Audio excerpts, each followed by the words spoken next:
Their new offensive hire could make an impact this Saturday. With more on the Huskers and a first look at sports, here's Lauren Michelson. Julie Robb, Dana Holgorsen joins Nebraska staff as an offensive consultant. What does this mean for offensive coordinator Marcus Satterfield? Here's Tom Chattel from the Omaha World Herald with more in this week's Tom's Take.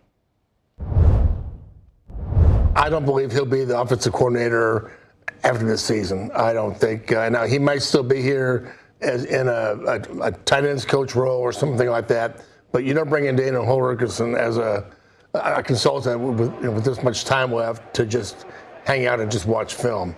I think he's going to have his hands on a lot of things. Obviously, we'll learn more from Coach Rule Monday during his press conference, but do you think Coach Holgorsen may be calling the plays moving forward this season? Well, that's a good question. I can't wait to ask that tomorrow. He may not say. They may not want anybody to know how this is going to work. Dana Holgorsen is one of the best play callers in college football. I wouldn't be surprised if he's calling the plays on Saturday at USC.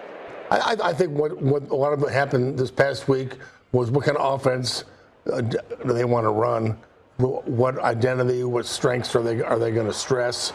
In your history of covering this program, you know, when you see a bye-week move like Nebraska did, not, you know, they didn't fire anyone, not a huge change, but bringing someone in, how can that kind of just even provide some type of spark for this team mentally, too? It'll be interesting, Lauren, to see what Dana Holgorsen, how the players take to this, what his role is, how much is he doing. What is Satterfield? Any kind of pushback there? I don't think there would be. I don't know if it's smooth. I think it can really help. But again, they have some very nice pieces on offense. They're stuck, and they needed this, I think, shaken up.